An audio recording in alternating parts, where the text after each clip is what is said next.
My husband, Jake, 30 male, and I, 27F, recently welcomed our first baby, Emma, who is now 3 months old. As most new parents know, it's been a challenging time, filled with sleepless nights and endless diaper changes. I'm on maternity leave, so I'm home with Emma all day, but I still need help from Jake, especially during the night. Jake works from home and is a huge gamer. He spends most of his free time playing online games with his friends. I've tried to be understanding and give him his space, but it's been hard when he refuses to help with Emma at night. I've asked him multiple times to take turns getting up with her, but he always says he's too tired or that he has an important game. Breastfeeding has been particularly difficult. Emma often struggles to latch properly, leading to painful and sometimes cracked nipples. I've had mastitis twice already, which leaves me feeling feverish and in intense pain. Despite seeing me in pain, Jake just laughs it off, finding it amusing. He never offers to help during these moments, even though I'm visibly struggling and desperate for support.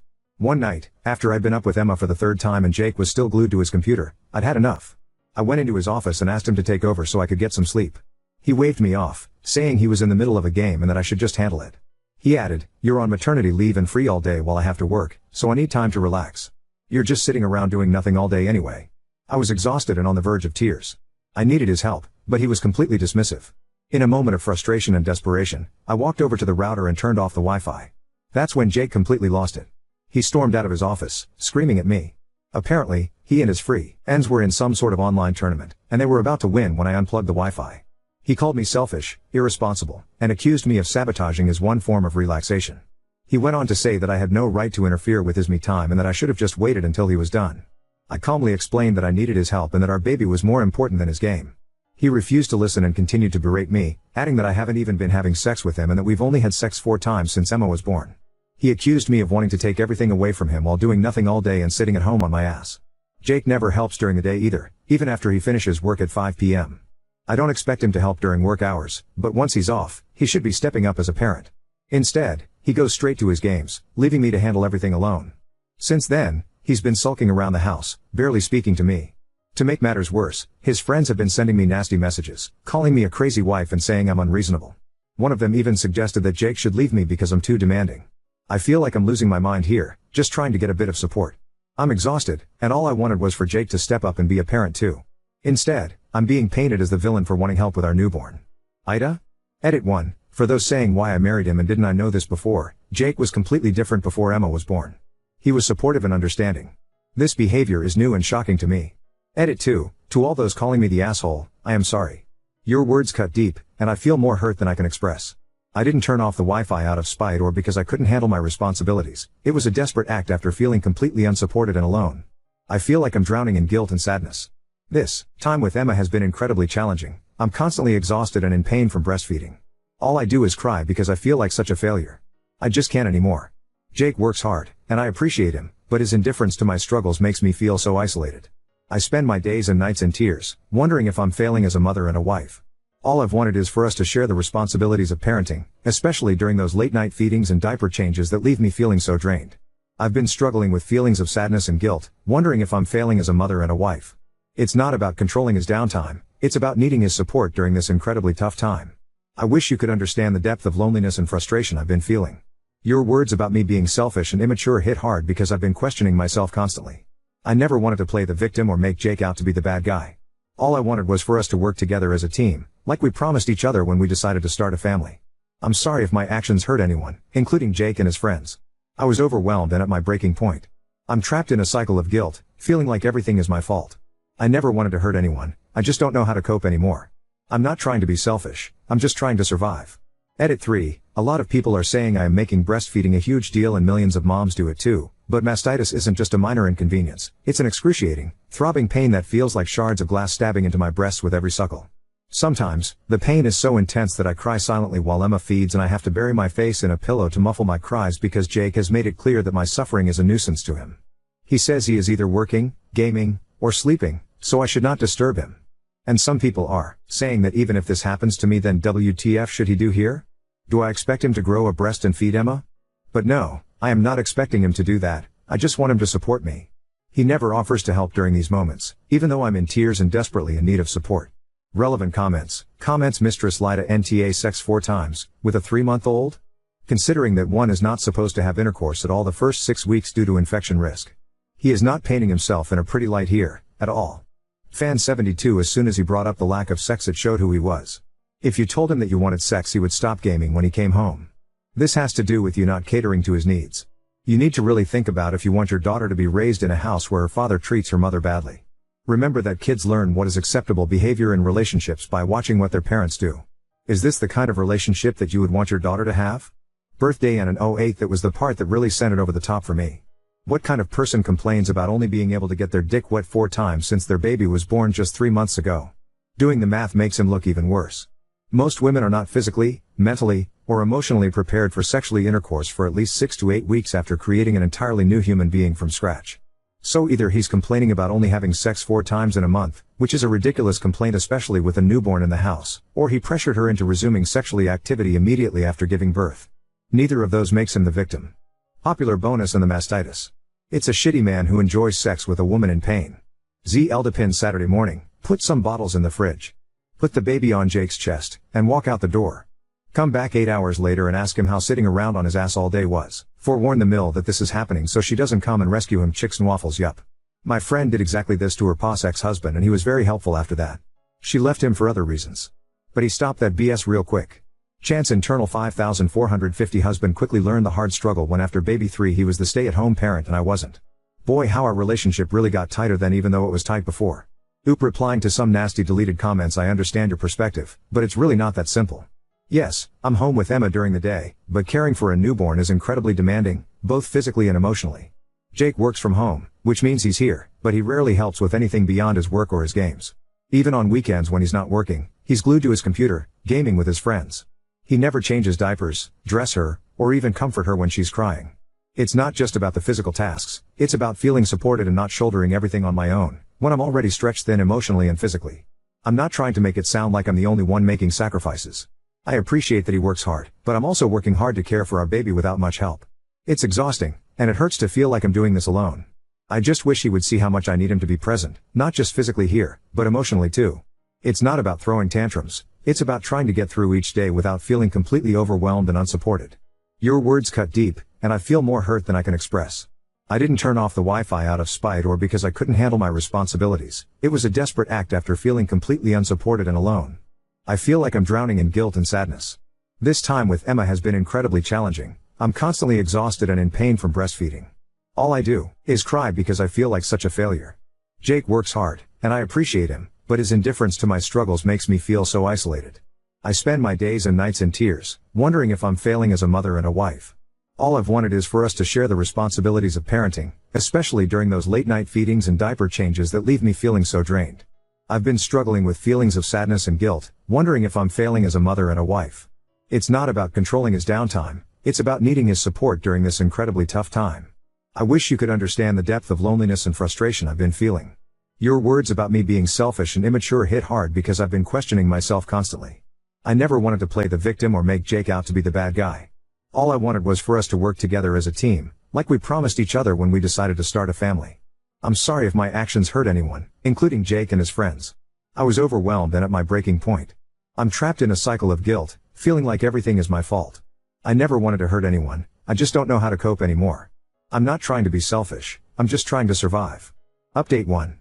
First, I want to say that I initially posted just to find out if I was wrong for sabotaging my husband's tournament. I ended up sharing a lot of context, and I never expected to receive such an outpouring of advice on other issues. But oh my God, your responses have been the best thing that's happened to me lately. Your words have had a profound impact on me. From the bottom of my heart, thank you so much to all the mamas, dads, and everyone who offered their wonderful advice and educated me on postpartum depression, PPD. After reading everything, I immediately booked an appointment for the next day, and it turns out I do have PPD. I'll be starting therapy soon, and my doctor has also suggested joining a support group. I'm still considering it. I never thought I'd be saying this to random strangers, but I love you all so much. You've turned my life around. Thank you so much to everyone who informed me about tongue ties. I went to see a doctor for this as well, and it turns out my baby has a minor, unnoticeable tongue tie that was causing all the latching issues. I've scheduled an appointment later this week to get it corrected. Without your advice, I would have never known, and it would have continued to be a struggle. Yesterday, I was feeling so depressed, crying all day. But today, everything feels so much better. Each one of your comments made a difference. I've read almost all of your advice. Though I couldn't reply to every comment, I spent a lot of time reading and each one touched my heart deeply. Again, thank you so much, everyone. You are incredible. To everyone who DM'd me with their advice and resources like books, other subreddits, and websites, I am eternally grateful. I promise I'll reply whenever I get a chance. I saved a lot of comments because the advice was so invaluable. I'm amazed that so many people took the time to give me and my baby detailed, thoughtful replies. I'll try to respond to you guys whenever I can. I hope you all understand. About the sex thing, thank you to everyone who made me aware that this isn't normal. I had been feeling guilty this whole time, thinking it's already been 6 weeks and wondering why I don't want to have sex. Jake was gaslighting me into believing that my sex drive should be normal after 6 weeks and guilting me for not wanting to have sex. Each of the 4 times we did, I felt very uncomfortable, but I thought maybe it was just me. Now that everyone has shared how long their partners waited and husbands have told me how long they waited for their wives to be comfortable, it made me realize how much I've been pressured unfairly. Also, there were a few gamer people who trolled me obviously for what I did, but most of the gamer parents, especially gamer dads, came forward and shared how wonderful they are as parents and how gaming comes after their child. The first hour after I posted this, I was harassed badly, especially by this one person. His account has been deleted by the moderators now. But after that horrific hour, most people were so supportive and nice. I was thinking of deleting my post after all the backlash from some gamers and a lot of men agreeing with Jake, saying that just because I am on maternity leave, I do nothing all day and shouldn't expect Jake to help because he is working and I am being unreasonable for wanting him to help out more. But thank God I didn't delete it. It would have been the worst mistake. Trust me, you guys, it's not just about the advice but the emotional support you gave me in a day, sitting miles away from me. My husband couldn't even give that in 3 months, being under the same roof as me. This made me feel so much better, realizing how much I needed this support. Again, thank you so much, everyone. I still cry a lot and feel an overwhelming sense of guilt, like a heavy weight pressing down on my heart. There are moments when I feel like I'm failing as a mother and a wife, and the pain of those thoughts is unbearable. But, thanks to all of you, I feel so much better than before. Your words have been like a lifeline, pulling me out of the darkest depths of despair. Every comment, every message, has been a reminder that I'm not alone in this struggle. I can't describe the relief of knowing that there are people who understand and care. It's like a warm embrace that I desperately needed, and for that, I am very grateful. You've given me the strength to keep going, to fight for myself and my baby, and for that, I will never be able to thank you enough. Answering some questions asked a lot. Does he help with other chores? No, he very rarely does. I do all the chores like laundry, dishes, vacuuming. Once, I threatened him that he must at least do his own dishes because I wouldn't do it anymore, and after that, he got a huge stack of disposable plates, spoons, glasses, etc. Honestly, I use those too from his stock sometimes because I'm just so exhausted. I do most of the cooking. He'll boil eggs at the most, and that too like 2 to 3 times a week. About 3 weeks ago, I was really mad at him because I had asked him to change Emma's diapers if she pooped while I was at my gynecologist for a follow-up. He didn't change Emma's diapers, so I didn't make food for him for 3 days. He ordered DoorDash for all the meals. That's why even though a lot of people are asking me to leave him with Emma for 8 hours, I don't know in what condition I'll find my baby when I come back. I was only gone for an hour and a half, and I came home to her crying and soiled while my husband had his headphones on. He claimed he didn't hear the crying. God knows how long my baby had been crying. I felt awful that night and cried myself to sleep, thinking did she start crying as soon as I left and cry for the whole hour and a half? Also, I have no idea what I will do after I resume my job, and I barely have 10 weeks to figure everything out. I haven't thought what to do about Jake as of now, but I'll let you know. A lot of people have suggested that I go to my parents' house or call my mill, but it would create a huge scene if I did. My parents, especially my dad, are very protective of me since I'm an only child. If he knew how Jake has been treating me and our daughter, he would take me home immediately and get me divorced, and Jake would be in serious trouble. He doesn't like Jake already. And if my cousin brothers found out, I can't even explain what would happen to him. I'm the only sister in the family, so they are extremely protective of me as well. It's not that I don't want to be with my family or get their help, but I would have to explain the reason, and I don't want to do this to Jake just yet. Many people have mentioned that Jake might have PPD too because it's unusual for him to change all of a sudden like this. I still want to hold on to hope after reading all those comments about how therapy changed their husbands, and even some dads coming forward telling me how they used to be like Jake and now they have changed. However, 2 to 3 dads also DM'd me, saying they are like Jake and told me to run as far as I can. One of them said he ended up beating his 6-month-old baby when he was crying, and another said he shook his baby. Oh my God, this terrified me. Jake is behaving awfully, but I think he would never do something like that. But after reading all this, I don't think I can leave Emma alone with him. I'll try to keep you all updated on how things progress.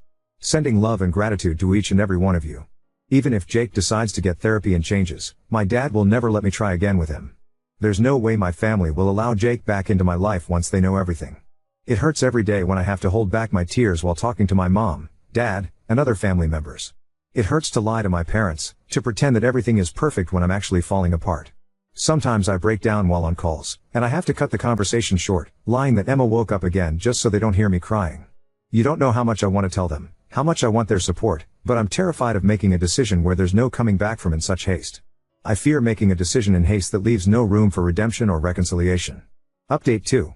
I know this is a very early update, it's only been 5 hours since I posted my last update, but they have been enough to knock some sense into me. You guys are right. I am being an asshole here and not prioritizing my baby, so I need to get out of here ASAP. Oh my god, I read the comments, and I am overwhelmed. I've been crying hysterically again. Jake even shout, D from the other room, asking if I could keep it down. You're right, he won't change, he is so insensitive. Realizing how foolish I've been has hit me hard. You all made me see how stupid I am for not leaving Jake and going to my parents, and how I am putting both Emma's and my lives in danger. The thing that moved me the most was when you told me to imagine if it was Emma being treated like this. Would I want her to keep quiet or tell me what's happening with her? That hit me so hard. I can't bear the thought of her going through what I'm going through. I've decided to talk to my family tomorrow or day after tomorrow. I need some time to think about what and how much to say to them so the worst doesn't happen, and my family doesn't end up in jail. They love me a lot and have been protective of me since I was a kid. I also need to find and upload all the recordings from the CCTV cameras to my laptop, which will help me with custody if we end up getting divorced. I need time to figure out the recordings and CCTV stuff, so I'll probably call someone for help. I'm thinking of doing this discreetly when Jake is sleeping because I am scared he might completely lose it. I know he probably won't even notice since he mostly sleeps between gaming and doesn't come out of the room. But then again, I have been an idiot about so much stuff already, so let me know if I should do it another way. Please, if there are steps other than the recordings and important documents I should take before telling my family and leaving, let me know, because I know once I leave I won't be coming back. I know I don't reply often, but I read your comments, and I promise I'll try to reply when things are better here. But please, I only have a little time and don't want to mess this up. You guys have scared the hell out of me with the possibilities of what could happen. You all are saying Jake will kill the baby and I'll end up doing a funeral for my baby. Please don't say stuff like that. That's just a very cruel and mean thing to say. I have already been so depressed and crying, and now it feels like I am drowning again. Please, please, please stop saying that I'll end up with a dead baby. It's very, very insensitive, even if you are saying this just so I would ask for help and leave Jake. Secondly, I know you must be thinking, why does this woman cry a lot? She is always crying, and she is pathetic, but I don't know what's happening to me. All I do is cry, and I wasn't like this before. I cried very little before giving birth, to be honest. I am just very overwhelmed. And to those who are saying bad things about my dad, calling him a psycho control freak with anger issues, trust me, he is nothing like that. He is actually a very calm person, but he is very close to me and extremely protective. Since I was little, he gets protective even when someone raises their voice at me. He is not a bad person, he just cares deeply about me. Thank you all for your support and advice. You've opened my eyes, and I'm determined to make things better for Emma and me. P.S. Emma just woke up and now she is just staring at me with her big blue eyes, and she isn't even crying. Maybe she is trying to say something, I don't know. Even this is making me break down in tears. I am back from where I began, I'm going crazy. I can't believe looking at her tiny hands, her little fingers gripping mine, that I was being such a blindfolded, idiotic bitch who was going to jeopardize my baby's life.